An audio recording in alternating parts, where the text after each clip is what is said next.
Assalamualaikum warahmatullahi wabarakatuh. Selamat pagi anak-anak kelas 3B Miftada. Semoga kita selalu sehat dan dalam lindungan Allah.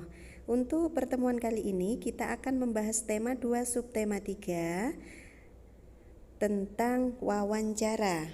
Untuk lebih jelasnya mari kita simak penjelasan video pembelajaran dari Bu Wahda. Nah, kita akan membahas tentang tema 2, menyayangi tumbuhan dan hewan, subtema 3, menyayangi tumbuhan, muatan bahasa Indonesia, materinya tentang wawancara. Nah, anak-anak, apa sih wawancara itu? Apa ya yang dimaksud dengan wawancara?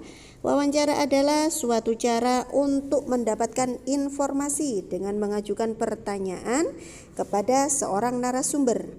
Narasumber itu siapa? Narasumber adalah orang yang menjawab pertanyaan atau memberikan informasi, sedangkan pewawancara orang yang bertanya atau mencari informasi. Adapun bentuk kalimat tanya adalah, sebelum kita membahas tentang bentuk kalimat tanya, apa sih yang dimaksud dengan kalimat tanya itu?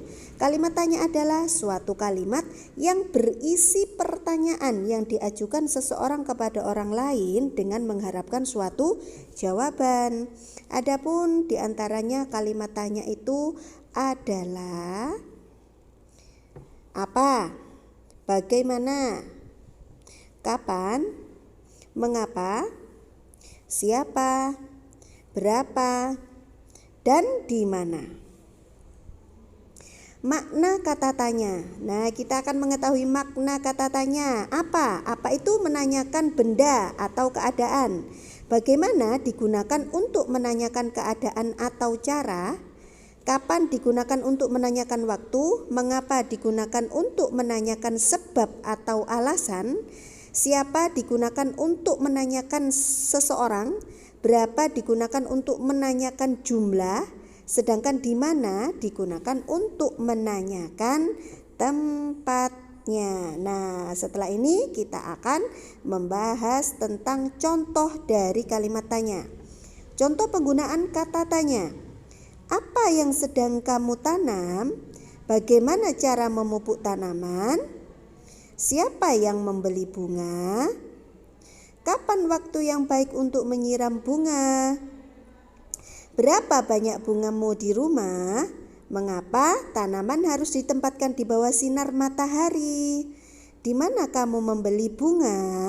Nah, lanjut. Sekarang apa saja sih tahap saat melakukan wawancara? Yang pertama adalah yang harus dilakukan menentukan tema. Yang kedua, menentukan narasumbernya. Jadi antara tema sama narasumber harus sinkron, harus sambung. Terus yang ketiga, menuliskan daftar pertanyaan berdasarkan tema dengan menggunakan kata tanya apa, bagaimana, kapan, siapa, mengapa, berapa, dan di mana. Yang keempat, lakukan wawancara dengan santun. Yang kelima, tulis hasil wawancara kalian dengan kosakata yang baku dan kalimat yang efektif. Sedangkan kosakata baku dapat kalian temukan di dalam Kamus Besar Bahasa Indonesia anak-anak atau dikatakan dengan KBBI. Kalimat efektif dapat disusun dengan menggunakan pedoman umum ejaan bahasa Indonesia yang disebut dengan PUEBI. Lah anak-anak bagaimana? Sudah paham kan?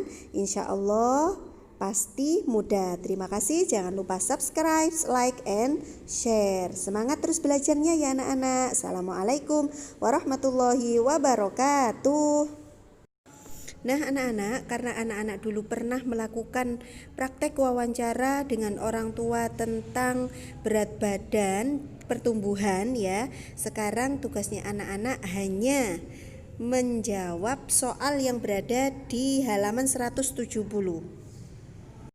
Jangan lupa dikerjakan di mana? Dikerjakan di buku tulis atau di buku tugas ya. Terima kasih.